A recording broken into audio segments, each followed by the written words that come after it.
Ukraine युद्ध में अब नौबत बायोलॉजिकल वॉर यानी कि जैविक हमले तक पहुंच चुकी है। रूस का आरोप है कि अमेरिका की मदद से यूक्रेन में बड़ी संख्या में जैविक हथियार बनाए गए हैं, जिनका इस्तेमाल यूक्रेन रूस के खिलाफ कर सकता है।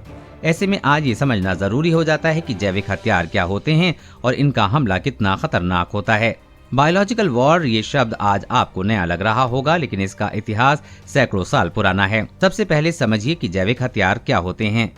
आसान भाषा में कहा जाए तो ऐसे हथियार जिनमें विस्फोटक नहीं बल्कि कई तरह के वायरस, बैक्टीरिया, फंगस और जहरीले पदार्थ का इस्तेमाल किया जाता है। जैविक हमलों से लोग गंभीर रूप से बीमार होने लगते हैं, जिससे उनकी मौत हो जाती है।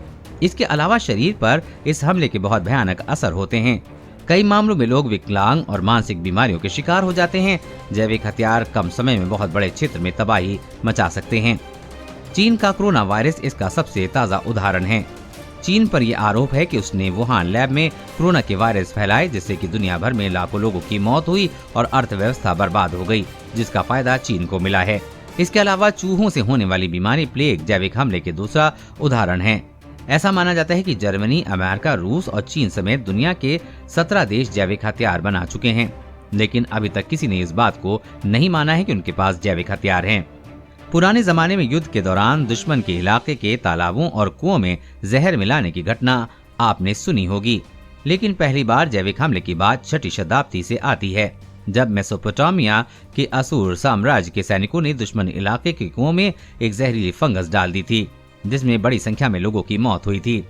यूरोपीय इतिहास में तुर्की और मंगोल साम्राज्य ने जैविक हथियारों का इस्तेमाल किया था। इसके लिए 1347 में मंगोलिया सेना ने बीमार जानवरों को दुश्मन इलाकों में तालाब और कुओं में फेंकवा दिया था, जिससे प्लेग महामारी फैल गई थी। इसके इतिहास ब्लैक डेथ के नाम से जाना जाता है। इसमें 4 साल के अंदर यूरोप में 2.5 करोड़ लोगों की मौत हुई थी। पहले विश्व युद्ध के दौरान जर्मनी ने पहली बार जैविक हथियार का इस्तेमाल किया था। इस हमले के लिए जर्मनी ने एंथ्रेक्स और ग्लैडर्स बैक्टीरिया का इस्तेमाल किया था। इसके बाद 1939 में और 1945 के दौरान दूसरे विश्व युद्ध में जापान ने चीन के खिलाफ जैविक हथियार का इस्तेमाल किया था। साल 2021 में अमेरिका में कुछ आतंकवादियों ने एंथ्रेक्स बैक्टीरिया से संक्रमित चिट्ठी अमेरिकी कांग्रेस के कार्यालय में भेजी थी, जिससे 5 लोगों की मौत हो गई थी।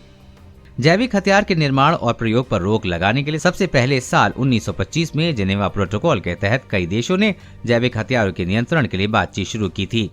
इसके बाद 1972 में BWC यानी कि बायोलॉजिकल वेपन कन्वेंशन की स्थापना हुई और 26 मार्च 1975 को 22 देशों ने इसमें हस्ताक्षर किए।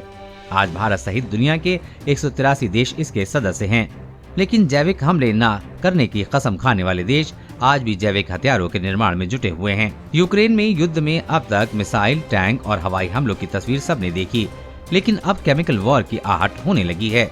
अमेरिका ने दावा किया है कि रूस यूक्रेन पर केमिकल या जैविक हथियारों से अटैक कर सकता है, लेकिन रूस ने पलटवार करते हुए ये दावा किया है कि उसने यूक्रेन में जैविक हथियारों को खोज निकाला है, जो अमेरिका की मदद से यूक्रेन में बनाए जा रहे हैं। क्या यूक्रेन के पास रासायनिक और जैविक हथियार हैं? अमेरिका की उप विदेश मंत्री विक्टोरिया नुलैंड के मुताबिक यूक्रेन में जैविक अनुसंधान सुविधाएं हैं। हम चिंतित हैं कि रूसी सेना उन पर नियंत्रण करने की कोशिश कर सकती है, इसलिए हम यूक्रेनियन के साथ काम कर रहे हैं कि इन शोध सामग्री को रूसी सेना के हाथों से आने से कैसे रोका जाए। जाहिर है रूस इसे लेकर अमेरिका पर और हमलावर हो चुका है। रूस का दावा है कि अमेरिका युद्ध में रासायनिक और जैविक हथियारों का इस्तेमाल करने की तैयारी कर रहा है। यूक्रेन में अब तक केमिकल या जैविक हथियारों वाला वॉर शुरू नहीं हुआ है, लेकिन इसके बारे में सोचना भी बहुत डरावना है। लेकिन केमिकल वॉर हुआ तो अंजाम बहुत दर्दनाक होगा। देश और दुनिया की हर अपडेट पाने के लिए चैनल को सब्सक्राइब करें।